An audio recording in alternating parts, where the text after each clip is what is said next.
Good evening friends. आज जो सवाल करेंगे हम लोग that will be on BRS, मगर इसमें हमें ओवरड्राफ्ट बैलेंस दिया होगा, यानी कैश बुक का हमें ओवरड्राफ्ट बैलेंस होगा। ओवरड्राफ्ट बैलेंस मतलब क्या होता है? हम जब बैंक से पैसा एक्सेस विड्रॉ करके रखते हैं तब। ओके, तो see the sums. The cash book of a merchant shows a bank overdraft of 1,72,985। क्या क्या रीज़न है डिफरेंसेस के? चेक इशू किया है, 60,000 का प्रेजेंटेशन नहीं हुआ है। चेक रिसीव हुआ महेश से लेकिन डिपॉजिट हुआ मगर डिजॉनर हो गया है। उसके बाद चेक डिपॉजिट हुआ है, कलेक्शन नहीं आया है। तो इसी तरीके से बहुत सारे एंट्रीज हैं जिनका एंट्री हमको करना है। कैसे करेंगे? इसमें हमने बताया था आपको कि ओवरड्राफ्ट के सवाल में जो ट्रीटमेंट होता है वो हमारा सेम होता है। क्योंकि यहाँ पे कैश बुक का बैलेंस दिया हुआ है तो हमें देखना होगा कि कैश बुक का बैलेंस माने कैश बुक का पोजीशन क्या है। अगर घटा है तो लेस में लिखेंगे, बढ़ा है तो ऐड लिखेंगे। ये सिंपल सा थ्योरी अपनाना, ठीक है। चलिए start the sums. Cash book balance overdraft दिया है 1,72,985। क्या लिखेंगे हम लोग? Overdraft balance as per cash book, मतलब ये क्रेडिट बैलेंस है 1,72,985। अब यहाँ लिखेंगे ऐड, यहाँ लिखेंगे लेस। पहला क्या है देखो, चेक इशू किया 60,000 का लेकिन अभी तक प्रेजेंटेशन नहीं हुआ है। तो चेक इशू करते हैं तो क्या होता है, हमारा कैश बुक घट जाता है और पासबुक बढ़ा रहता है। तो कैश बुक है मेरे पास तो हम लोग सेम ट्रीटमेंट करेंगे, यानी लेस पे लिखेंगे। Cheques issued but not yet presented. कितना रुपए का है? 60,000 रुपए का है। उसी तरीके से चेक डिपॉजिटेड हुआ था लेकिन कलेक्शन नहीं हुआ है। तो डिपॉजिट होने से क्या होगा? चेक डिपॉजिट होने से उसका इफेक्ट आता है कैश बुक में, कैश बुक बढ़ जाता है। तो यहाँ पे ऐड कर देंगे cheques deposited but not collected,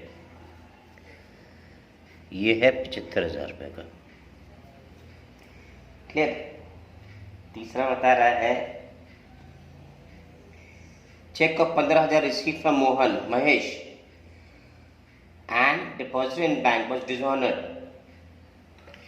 check हमने जमा किया था, चेक डिसऑनर हो गया, लेकिन अभी तक इसका कोई भी इंटीमेशन कैश बुक में नहीं आया है। बैंक स्टेटमेंट के मुताबिक अभी तक हमको इंफॉर्मेशन नहीं मिला है। तो क्या इफेक्ट होगा हमारा? चेक डिपॉजिट करने की वजह से मेरा कैश बुक बढ़ा हुआ है मगर कैश पासबुक में कोई एंट्री नहीं है, मतलब यहाँ पे कैश बुक मेरा बढ़ा हुआ है, यानी ऐड कर देंगे cheques deposited but dishonoured not entered in cash book. Cheque था 15,000 रुपये का, ठीक है। चौथा है 1.5 lakh being the proceeds of bill receivable collected from the bank but not entered in cash book। Bills receivable का बैंक ने कलेक्शन किया है 1.5 लाख रुपए का और उसे पासबुक में रिकॉर्ड कर दिया, यानी पासबुक बढ़ गया है। क्योंकि कैश में कोई एंट्री नहीं हुआ, यानी कैश बुक का बैलेंस घटा हुआ है। तो यहाँ पर क्या करेंगे हम लोग, कैश बुक बैलेंस है मेरे पास, लेस कर देंगे collection from bills receivable not entered in cash book कितने रुपए का था? 1.5 लाख रुपए का।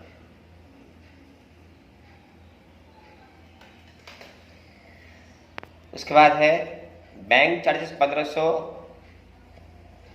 And interest on overdraft 8500 were charge by the bank but not return the cash book. तो बैंक ने क्या किया है? बैंक चार्ज किया है, मेरा पासबुक घट गया। बैंक ने इंटरेस्ट ऑन ओवरड्राफ्ट चार्ज किया है। तो स्टूडेंट्स जब हमारा डिपॉजिट बैलेंस होता है तो बैंक हमें इंटरेस्ट देता है, मेरा पासबुक बैलेंस बढ़ता है। मगर चूंकि हमने ओवरड्राफ्ट लिया हुआ है बैंक से, तो बैंक हमसे ओवरड्राफ्ट के इंटरेस्ट को चार्ज करेगा, काटेगा, यानी मेरा पासबुक घट जाएगा। ओके, तो दोनों ही सूरतों में मेरा पासबुक घट रहा है, यानी मेरा कैश बुक दोनों सूरतों में बढ़ा हुआ है। तो हम लोग यहाँ पे ऐड कर देंगे, क्या लिखेंगे? Bank charges debited not entered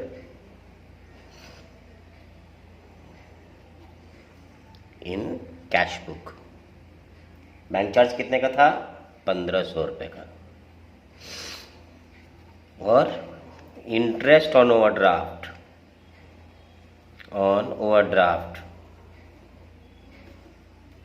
not entered in cash book, ये था मेरा 8500 का। ठीक है, बस हो गया खत्म। इसको ऐड कर देंगे तो 75 और 15 हो गया 90 और 1 लाख। ऐड कर देंगे इसमें 2,72,985। अब इसको ऐड करेंगे,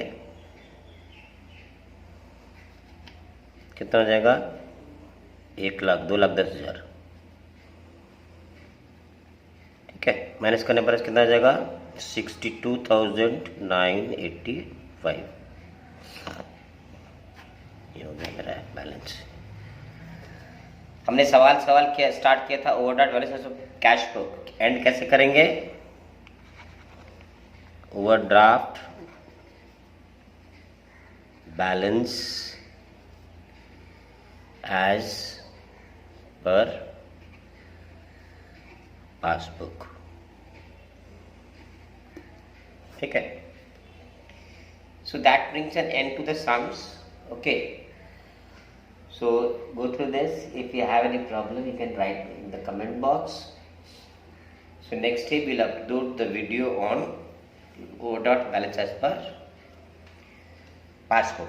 Okay, so if you like the sums and everything, please subscribe and share as much as you can. Okay, thank you.